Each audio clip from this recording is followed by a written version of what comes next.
Eu sou a Paula do Responde Aí. Bora bater um papo hoje sobre retrato de fase e classificação de ponto crítico com um caso não linear. Quando é que o caso é não linear? É quando o seu sistema é não homogêneo. Ou seja, existe aquela funçãozinha que torna ele não homogêneo, tá bom? Então, começando, pra gente iniciar essa história, eu vou introduzir a você uma nova matriz, tá? Uma matriz chamada matriz jacobiana. Ah, o que é a matriz jacobiana? Calma. Início de tudo, você vai ter lá seu sistema, né? Seu sistema envolvendo x', x, y', y. O que você vai fazer é o seguinte. Pega o seu x', chame de F1. Pegue o y' e chame de F2. Feito isso, agora sim você vai montar a matriz jacobiana. Monta a matriz jacobiana da seguinte maneira. Coloca o F1 na primeira linha e coloca o F2 na segunda linha. E daí você deriva parcialmente com respeito a x, parcialmente com respeito a y, todos eles. Por exemplo, se tivesse um F3, o F3 estaria na terceira linha, entendeu? Legal.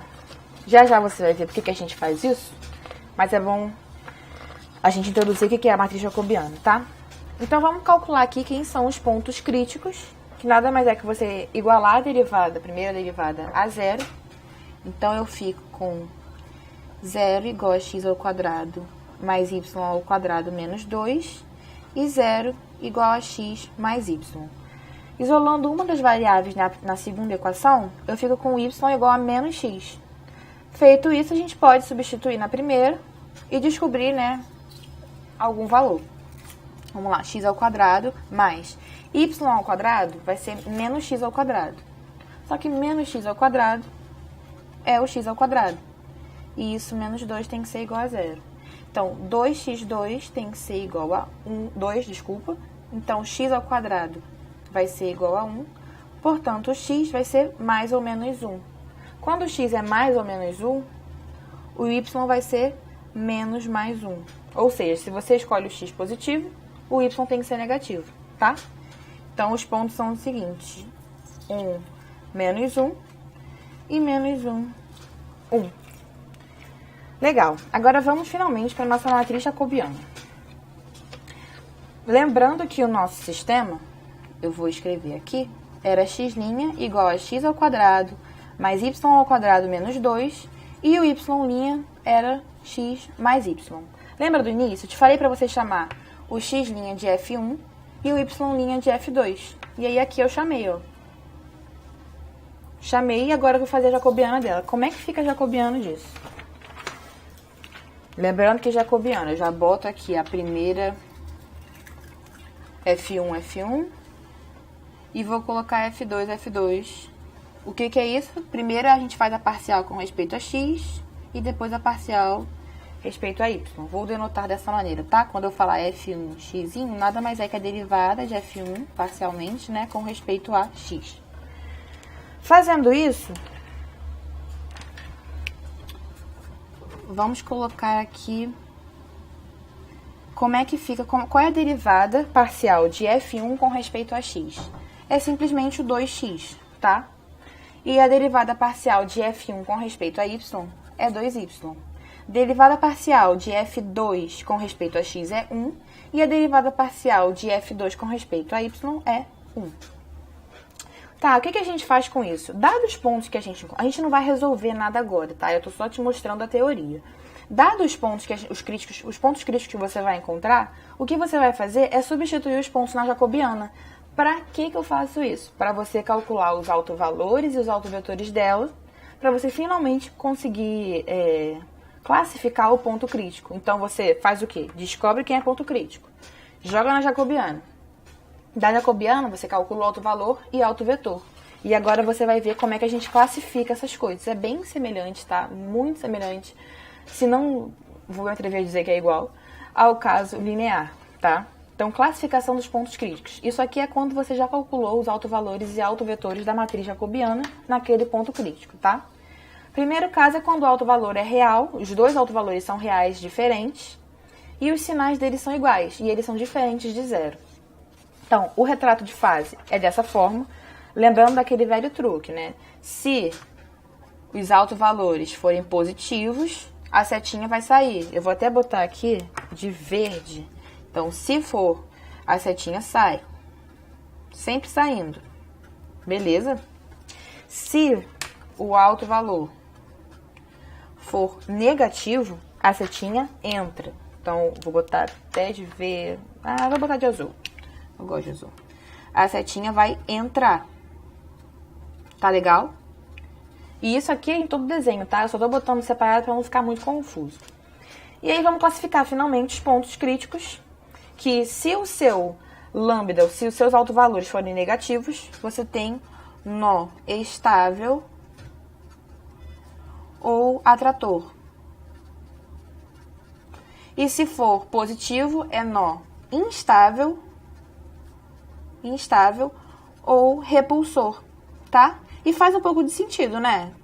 Pensa comigo, essas setinhas estão saindo, então elas estão repelindo. É um repulsor, né? Legal. Próximo caso é quando os autovalores são reais diferentes e um deles são zero. Lembrando que V1 é o autovetor associado ao zero e o V2 é o outro vetor, tá? De novo aqui é a mesma coisa. Lambda maior do que zero, vou botar aqui lambda maior do que zero, lambda menor do que zero.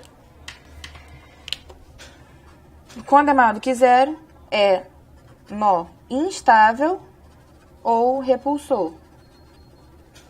E quando é menor do que zero, é nó estável ou atrator. Beleza?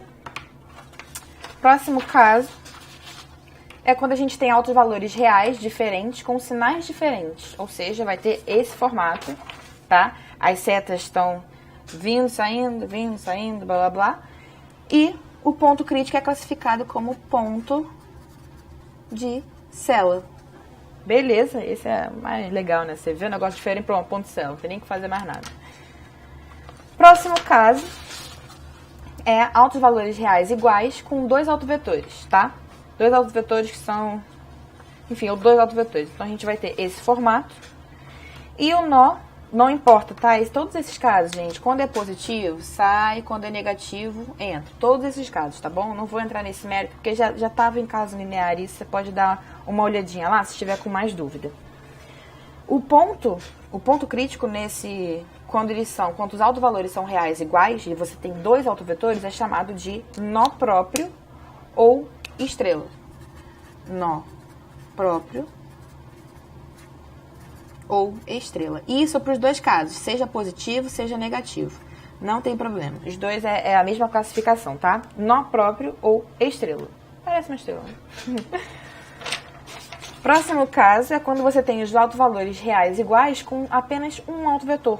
Ou seja, o outro, não sei se você está lembrado, vou até botar aqui, você tem que fazer a seguinte conta. Você descobre lá, vou botar aqui. Você descobre o primeiro autovetor, o V1. Ok, foi. Aí, para descobrir o segundo, você tem que fazer o seguinte. Você faz a seguinte conta, entendeu? Aí, esse é o retrato de fase, quando você faz essa conta.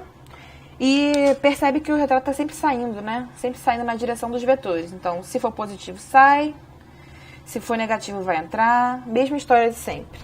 E aqui, o ponto crítico é chamado de nó impróprio. Então, ele vai ser próprio. Impróprio. Ele vai ser próprio quando você tiver dois autovetores, né? Com os autovalores reais iguais. E ele vai ser impróprio quando você tiver apenas um autovetor e o outro for determinado através desse. Legal. Próximo, autovalores complexos possuindo a parte real diferente de zero. Lembrando que o autovalor, sei lá, você tem um autovalor dessa forma, ou outros, sei lá. O que eu estou dizendo é que o A é diferente de zero, então o A existe. E, portanto, o retrato de fase é dessa forma, tá? Se o A for positivo, o negócio está saindo. Se o A for negativo, a setinha está entrando. E o ponto crítico, quando o A é maior do que zero, a gente tem uma espiral instável. Porque essa coisa está crescendo pra caramba, então é mega instável. Ela vai embora, ela sai daqui, tá? E quando o A é menor do que zero, você tem uma espiral estável. Tá bom? Porque ele tá meio que convergindo, tá? Tá convergindo aqui pra dentro. Ok. Próximo caso são os altos valores complexos possuindo a parte real igual a zero, ou seja, o A já não existe mais. Então, seus altos valores agora são na forma só imaginário puro, digamos assim. Então, desse jeito, tá? O retrato de fase é dessa maneira, é algo cíclico, né, fechado, e o ponto crítico é classificado como centro. Show? Por hoje é só. Esse vídeo te ajudou? Responde aí.